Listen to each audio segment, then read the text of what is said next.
नमस्कार दोस्तों, मैं हूं रेवत सिंह, अध्यापक भर्ती 2023 का टॉपर। दोस्तों, आज एक बेहतरीन टॉपिक पढ़ेंगे, सौर मंडल, जो रेट के हिसाब से बहुत महत्वपूर्ण है।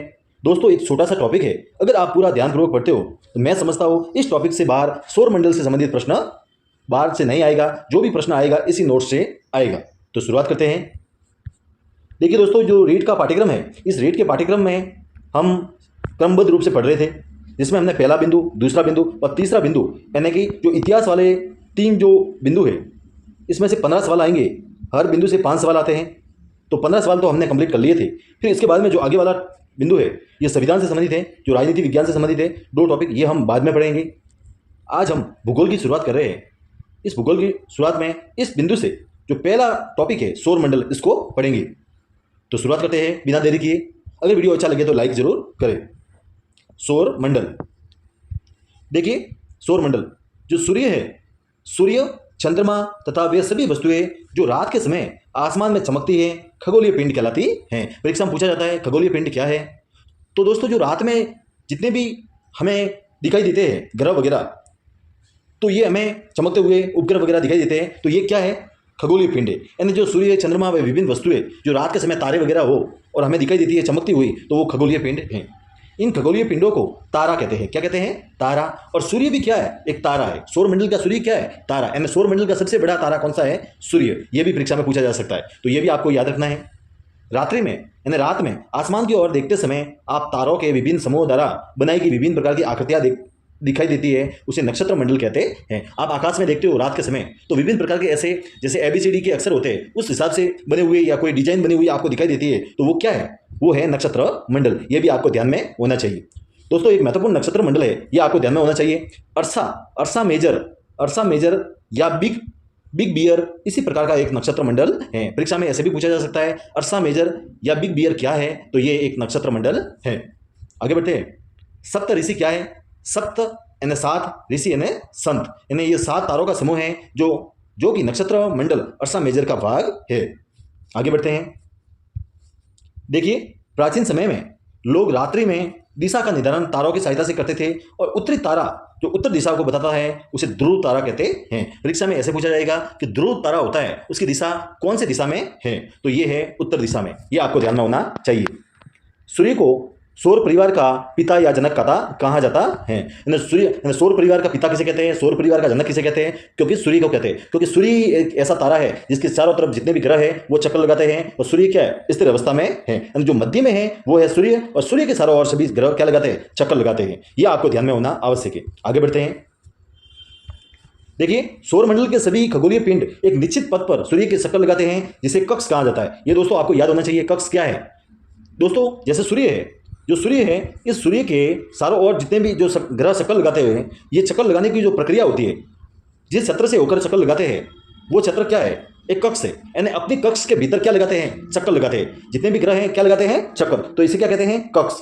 सौरमंडल की खोज किसने की थी? परीक्षा में पूछा जा सकता है। सौरमंडल की खोज 1543 में निकोलस कोपरनिकस द्वारा की गई, और सूर्य सौरमंडल के केंद्र में है, और सभी ग्रह सूर्य के चारों ओर चक्कर लगाते हैं। ये भी आपको ध्यान में होना आवश्यक है। दोस्तों, सौरमंडल की आयु कितनी है? सौरमंडल की जो उम्र है वो 460 करोड़ वर्ष है। आगे बढ़ते हैं। देखिए, सूर्य की रोशनी पृथ्वी पर लगभग कितने मिनट में आती है? तो ये 8 मिनट 30 सेकंड में आती है लगभग। यानी सूर्य से जो रोशनी है पृथ्वी पर पहुंचने में कितना समय लगता है? ये 8 मिनट 30 सेकंड लगता है। ये आपको ध्यान में होना आवश्यक है, मोस्ट है दोस्तों। सौरमंडल में सूर्य प्रकाश का एकमात्र स्रोत है। यानी सौरमंडल में जितनी भी वस्तुएं आपको, जितने भी जो ग्रह वगैरह है, जो तारे वगैरह है, आपको चमकते हुए दिखाई देते हैं, तो इसका क्या कारण है? इसका एक ही कारण है, सूर्य, क्योंकि सूर्य ही है जो एकमात्र प्रकाश का स्रोत है। आगे बढ़ते हैं। देखिए दोस्तों, सबसे महत्वपूर्ण है और सवाल यहीं से बनने की संभावना है, क्योंकि सौरमंडल में लगभग जो मुख्यतः 8 ग्रह है। कितने ग्रह हैं? 8। ये आपको ध्यान में होना चाहिए। सौरमंडल में कितने ग्रह हैं? 8। ये 8 के 8 नाम आपके सूर्य के पास से दूर तक आपको याद होना चाहिए। जैसे पहला ग्रह है, सूर्य के सबसे नजदीक ग्रह कौन सा है? बुध। उसके बाद में शुक्र, उसके बाद में पृथ्वी, और उसके बाद में मंगल। यानी बुध, शुक्र, पृथ्वी, मंगल, ये जो ग्रह है, 4 ग्रह, ये दोस्तों ये आंतरिक ग्रह है। क्या है? आंतरिक ग्रह। जो आंतरिक ग्रह है, इस ग्रह को धरातलीय ग्रह भी कहा जाता है। ये आपको ध्यान में होना चाहिए। फिर उसके बाद में बृहस्पति, शनि, अरुण और वरुण, ये क्या है? ये दोस्तों है बाहरी ग्रह। क्या है? बाहरी ग्रह। ये अंदर की तरफ है, यानी 8 ग्रह है। ये अंदर की तरफ जो 4 ग्रह है, बुध, शुक्र, पृथ्वी, मंगल, और बृहस्पति शनि अरुण वरुण, यानी जो अंदर वाले हैं उसको आंतरिक ग्रह भी कहते हैं और इसे धरातलीय ग्रह भी कहा जाता है। जो बाहर की तरफ है बृहस्पति शनि अरुण वरुण, इसे बाहरी ग्रह भी कहते हैं और गैसीय ग्रह भी कहा जाता है। तो दोस्तों ये ग्रह के ग्रह, ये जितने भी ग्रह हैं ये आपको इनके नाम आपको याद होने चाहिए। और सबसे बड़ा ग्रह कौन सा है? बृहस्पति। सबसे बड़ा ग्रह कौन सा है? सबसे बड़ा ग्रह है बृहस्पति। अगर आपको ऐसे याद नहीं होता है तो सबसे बड़ा नाम किसका लिखा हुआ है? बृहस्पति का लिखा हुआ है, यानी सबसे बड़ा नाम है बृहस्पति का नाम लिखा हुआ है। इसलिए जो सबसे बड़ा ग्रह कौन सा होगा? बृहस्पति। इस प्रकार से ट्रिक के माध्यम से भी आप याद कर सकते हो। और सबसे छोटा जो ग्रह है ये सूर्य के पास में है, तो सूर्य के पास में सबसे छोटा ग्रह का क्या नाम है? बुध ग्रह। और बुध ग्रह पूरे सूर्य के चक्कर लगाने में 88 दिन का समय लगाता है। तो दोस्तों सबसे बड़ा ग्रह कौन सा है? सौरमंडल का बृहस्पति। और सबसे छोटा कौन सा है? बुध। और जो बुध शुक्र पृथ्वी मंगल ये क्या है? आंतरिक ग्रह है, धरातलीय ग्रह भी कहते हैं। और बृहस्पति शनि अरुण वरुण ये बाहरी ग्रह है, गैसीय ग्रह भी कहा जाता है। आगे बढ़ते हैं। देखिए सूर्य की दूरी के अनुसार पृथ्वी तीसरा ग्रह है, यानी सूर्य की दूरी के अनुसार पृथ्वी कौन सा ग्रह है? तीसरा। जैसे सबसे पास में है बुध, उसके बाद में है शुक्र, उसके बाद में है बुध शुक्र पृथ्वी। तो पृथ्वी कितनी है? तीसरा ग्रह है। और आकार के हिसाब से यानी जो साइज क्षेत्रफल वगैरह है उसके हिसाब से पृथ्वी का 5वां बड़ा ग्रह है, यानी 5वां स्थान रखता है। 8 ग्रहों में 5वां स्थान रखता है। जो शुक्र ग्रह है वो पृथ्वी का जुड़वा ग्रह कहा जाता है, यानी पृथ्वी की बहन भी कहा जाता है, जुड़वा ग्रह कहा जाता है। क्योंकि जो पृथ्वी का आकार है वो सेम का सेम, उतना का उतना, लगभग उतना का उतना शुक्र का भी है। आगे बढ़ते हैं। पृथ्वी का औसत तापमान कितना है? पृथ्वी का औसत तापमान ये परीक्षा में आता है, परीक्षा में आमतौर पर पूछा जाता है। तो 15 डिग्री सेंटीग्रेड है, जो सेल्सियस है सॉरी, और जो जीवन के लिए आदर्श है। पृथ्वी के 71% भाग पर जल है और 29% भाग पर क्या है? जमीन है, एवं भूभाग है। पृथ्वी को नीला ग्रह भी कहा जाता है और जल ग्रह भी कहा जाता है। आगे बढ़ते हैं। देखिए पृथ्वी के चारों ओर चक्कर लगाने वाले ग्रहों को उपग्रह कहते हैं। जैसे पृथ्वी का उपग्रह कौन सा है?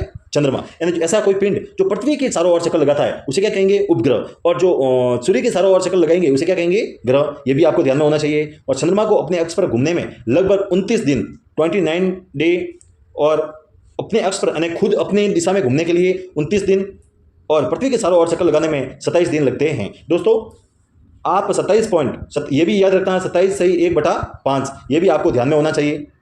क्योंकि पिछली बार परीक्षा में पूछा गया था, 27 नहीं देकर 27 भी ऑप्शंस में था, उसके बाद में 27 सही 1/5 भी पूछा गया था। तो ये आपका सही होगा, यानी अधिकतर 27 ऑप्शंस में आता है, उसके अलावा भी 27 सही 1/5 आता है। तो 27 सही 1/5 करना है। अगर ये नहीं आता है तो 27 दिन करना है।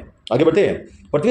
सूर्य से पृथ्वी की दूरी कितनी है? 15 करोड़ किलोमीटर है, ये आपको ध्यान में होना चाहिए। सूर्य के चारों ओर ग्रह दीर्घवृत्ताकार रूप में फैले हुए हैं। दोस्तों जो सूर्य है, जैसे ये सूर्य है, इस सूर्य के चारों ओर जो ग्रह है ये दीर्घवृत्ताकार रूप में फैले हुए हैं, ऐसे। तो इस रूप में फैले हुए हैं, तो इसे क्या कहेंगे? दीर्घवृत्ताकार रूप, यानी गोलीय रूप में नहीं फैले हुए। जैसे ये सूर्य है तो इस सूर्य के ऐसे फैले हुए नहीं है, एकदम गोल नहीं है, बल्कि क्या है? ये क्या है? दीर्घवृत्ताकार। इसे क्या कहेंगे? दीर्घवृत्ताकार रूप में फैले हुए हैं। ये भी ध्यान में होना आवश्यक है। बुध सूर्य के सबसे नजदीक ग्रह है, वह सूर्य का लगभग 88 दिन में चक्कर लगाता है, सबसे कम है, जो सबसे कम है। पहले प्लूटो को भी ग्रह माना जाता था। पहले दोस्तों 2006 से पहले ग्रहों की संख्या 9 बताई गई थी। बुध शुक्र पृथ्वी मंगल बृहस्पति शनि अरुण वरुण, इसके अलावा प्लूटो ग्रह भी माना जाता था। लेकिन 2006 में मीटिंग के दौरान सभी शोधकर्ताओं ने यह डिस्कस निकाला कि जो प्लूटो जो ग्रह है ये एक बौना ग्रह है, इसे मुख्य ग्रह में शामिल नहीं किया जा सकता। तो इसे 2006 में बौने ग्रह के रूप में दर्जा दिया गया। और वर्तमान में जो ग्रहों की संख्या कितनी है? 8 ग्रह की संख्या है। यह भी ध्यान होना आवश्यक है। अंतिम में चंद्रमा पृथ्वी से लगभग 3,84,400 किलोमीटर दूर है। चंद्रमा पर पहला कदम नील आर्मस्ट्रांग ने रखा। तो ये था दोस्तों सौरमंडल। तो कैसा लगा वीडियो? अगर वीडियो अच्छा लगा हो तो लाइक कीजिए, शेयर कीजिए, सब्सक्राइब कीजिए। अगर आपका प्यार ऐसे ही मिलता रहा तो वीडियो कंटिन्यू आते रहेंगे। तो जुड़े रहिए मेरे साथ। मिलते हैं एक नए बेहतरीन वीडियो के साथ में। तब तक के लिए जय हिंद।